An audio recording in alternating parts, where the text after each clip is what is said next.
Olá, queridos. Nós faremos nossa devocional no capítulo 27 e 28 de Atos dos Apóstolos, no qual fala da tempestade enfrentada pelo apóstolo Paulo e diversos tripulantes. Tinha mais ou menos 276 pessoas e eles sofreram de um naufrágio indo para o destino da cidade de Roma. E nesse naufrágio, Paulo faz uma oração no porão do navio, e onde ele diz assim, aliás, ele teve uma experiência com Deus, e ele diz o seguinte: porque esta mesma noite o anjo de Deus, de quem eu sou, de quem eu sirvo, esteve comigo, dizendo: Paulo, não temas, importa que seja apresentado a César, e eis que Deus te deu todos quanto navegam contigo. Portanto, ó senhores, tende bom ânimo, porque creio em Deus, que há de acontecer assim como me foi dito.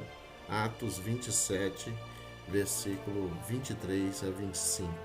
Nesse texto da palavra de Deus, nós vemos o apóstolo Paulo enfrentando uma grande tempestade.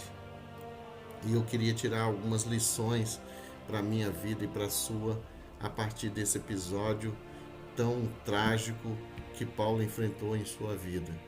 Paulo estava de viagem a Roma, não como ele queria ou como ele desejava, mas sim como prisioneiro.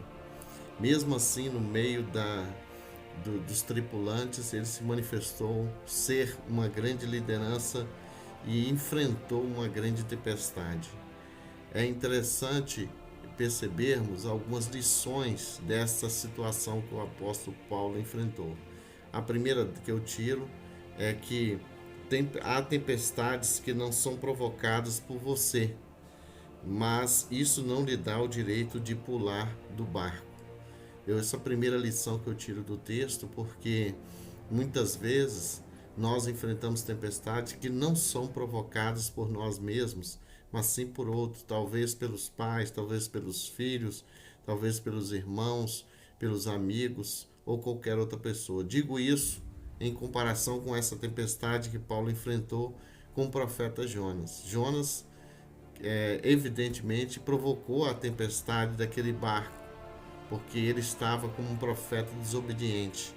Deus tinha enviado ele para Nínive, mas ele foi para o extremo oposto de Nínive. Ele estava em desobediência e ele teve que enfrentar a tempestade, e as pessoas perceberam que o grande provocador da tempestade era Jonas. Não era o caso de Paulo aqui, porque há tempestades que você enfrenta que não são você que provocou na sua vida, mas outros provocaram. Mas isso, como eu já disse aqui, não te dá o direito de pular do barco. Pelo contrário, que Deus te use como poderosamente para ser luz, como usou Paulo naquele momento. A segunda lição que eu tiro desse texto é que decisões erradas provocam bastante prejuízos.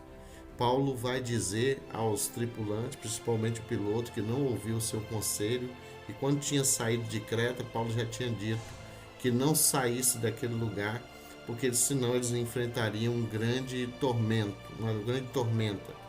No entanto, ele não ouviu a Paulo, e conselhos a gente dá a muitas pessoas, mas isso não significa necessariamente que elas ouvirão, mas sabemos que as pessoas, quando não ouvem o conselho de Deus, a direção de Deus, acaba tendo muitos prejuízos em todos os sentidos, prejuízos financeiros, prejuízos espirituais, prejuízos emocionais.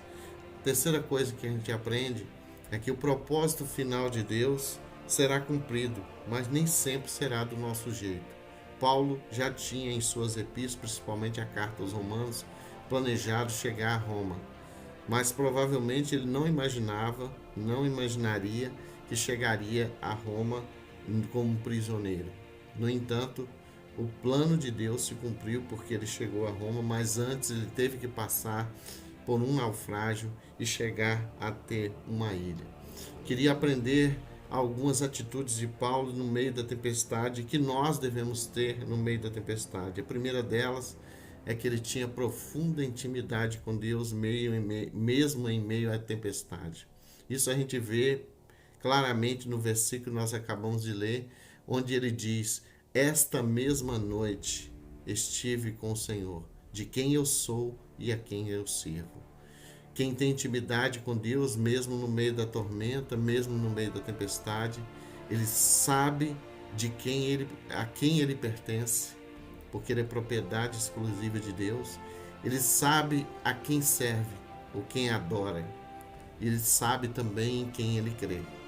E sabe que Deus não o decepcionará, Deus não o abandonará. Então eu digo para você que porventura estiver enfrentando a tempestade, Deus, se você tem intimidade com Deus, saiba que você é propriedade exclusiva dele, que você é a menina dos olhos de Deus e ele não te abandonará nessa tempestade.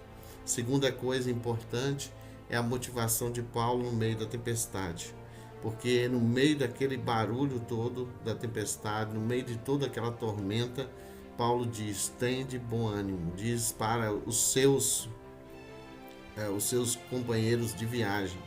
Ele diz: tem bom ânimo.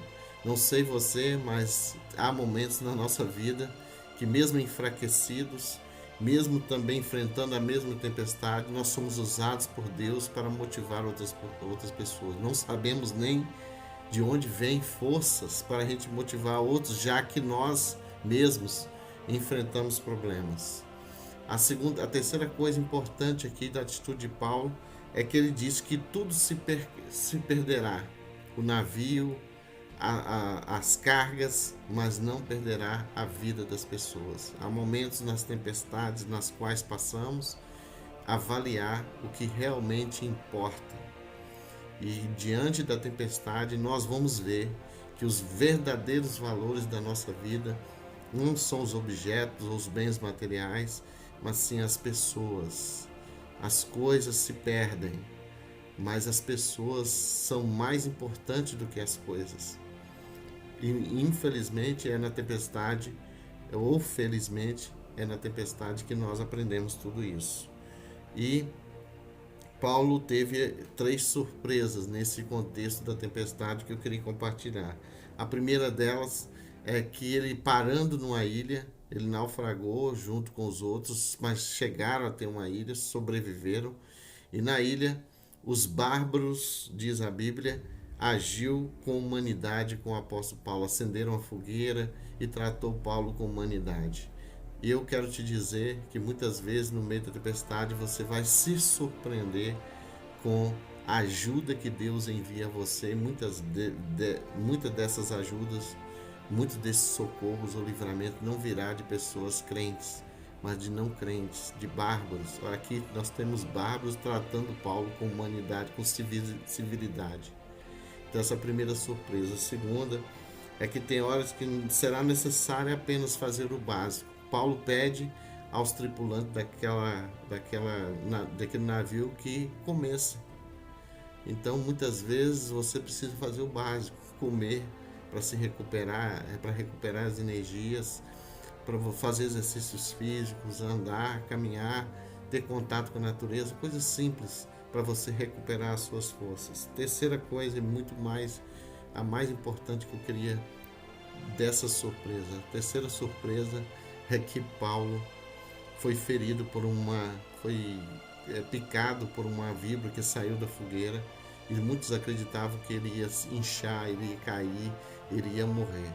No entanto, Paulo não morreu, não inchou, não caiu, e pelo contrário, Paulo adentrou mais ainda na ilha e conheceu Públio, e o seu pai, que estava enfermo, estava com febre. Paulo impôs as mãos sobre ele e o curou. E além disso, curou muitas pessoas que estavam ali. Muitas vezes no meio da tempestade, mesmo que você esteja ferido, você vai curar ou ser instrumento de Deus para curar outras pessoas. Muitas vezes os feridos são os que estão mais habilitados a curar outras pessoas, porque o médico ferido entende a dor e a enfermidade do outro, e ele se torna solidário. Que Deus nos ensine a enfrentar essas tempestades da vida com as atitudes que Paulo teve. em nome de Jesus. Amém.